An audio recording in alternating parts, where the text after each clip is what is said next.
Alors, pour expliquer simplement ce qu'est la préhistoire, faut déjà se mettre d'accord sur ce que c'est. C'est quoi l'histoire? C'est quoi la préhistoire? Et ça commence quand? La préhistoire, ça commence à partir du moment où on a trouvé la première trace humaine. Au vu des découvertes actuelles, ça aurait commencé 28 000 siècles avant Jésus-Christ à la louche, en Afrique au Kenya. Quant à l'histoire, ça commence à partir des premières traces écrites. Au vu des découvertes actuelles, ça aurait commencé 35 siècles avant Jésus-Christ, avec les découvertes des premières traces écrites en Mésopotamie, l'équivalent de l'Iran et l'Irak actuels. En Europe, on considère que l'histoire a commencé 5 siècles avant Jésus-Christ en Grèce, avec un grec du nom d'Hérodote qui a voulu mener des enquêtes pour savoir ce qui s'était passé avant et couchant ça sur le papier. Le terme enquête se disant en grec historia, qui a donné le nom à l'histoire. Pour ce qui est de notre côté en France, on a décidé que l'histoire, ça commençait après la défaite de Vercingétorix, quand les Romains ont annexé le territoire, couchant les choses sur le papier. Et pour ce qui est de la préhistoire, au vu des dernières découvertes, ça aurait commencé chez nous 12 000 siècles avant Jésus-Christ à la louche, avec les premières présences humaines trouvées dans le sud de la France, dans le bois du Riquet. Alors, pourquoi dans le sud? Parce qu'on est loin de la glace, car nous sommes à ce moment-là dans le congélateur de l'histoire, l'ère glaciaire. Pour vous donner une idée, il y a tellement d'eau prisonnière des glaces dans le sud et le nord du globe que le niveau des océans est 125 mètres plus bas. L'Indonésie devenant un continent pratiquement relié à l'Australie, le Japon étant connecté au continent par la Russie, et quant à l'Europe, elle est écrasée par la calotte glaciaire, atteignant quasiment Paris. Et en dessous, l'Angleterre, elle est connectée à la France. Toute cette eau prise dans les glaciers font que les fleuves et les lacs sont très bas.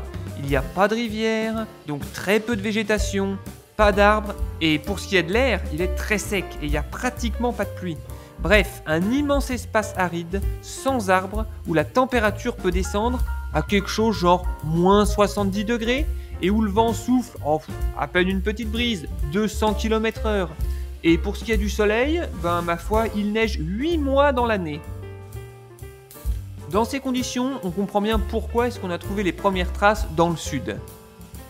Et justement, pour ce qui est de la préhistoire française, qui s'étend sur 12 000 siècles à la louche, on l'a divisée en deux grands morceaux, en se basant tout simplement sur la technologie de l'époque.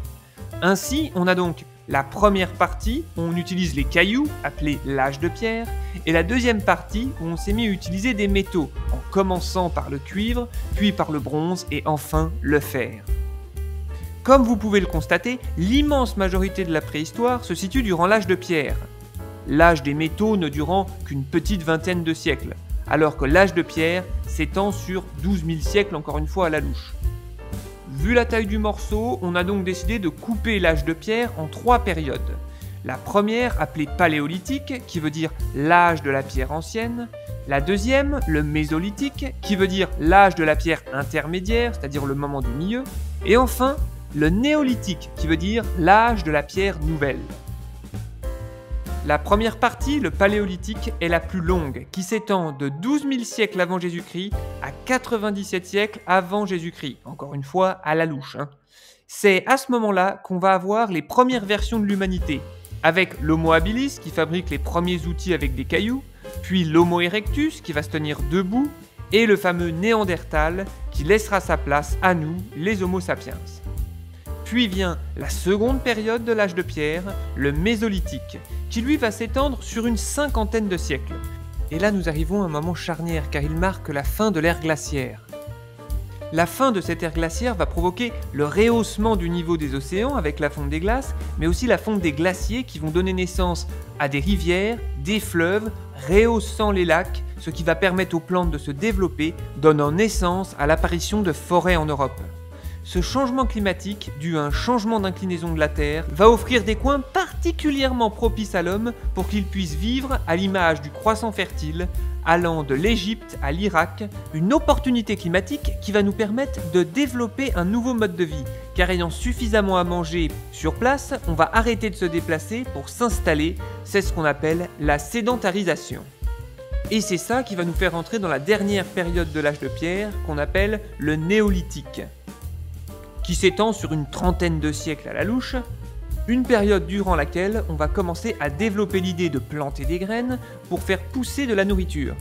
ainsi que d'élever des bêtes ou de s'en faire des alliés avec la domestication du chien. C'est la fameuse révolution agricole qui va pouvoir donner naissance aux premières civilisations. Et voilà pour ce qui est de la petite mise en contexte. La prochaine fois, nous pourrons nous pencher sur les drôles de bestioles qui se promenaient à cette époque-là, mais ça c'est bien sûr si vous le voulez bien.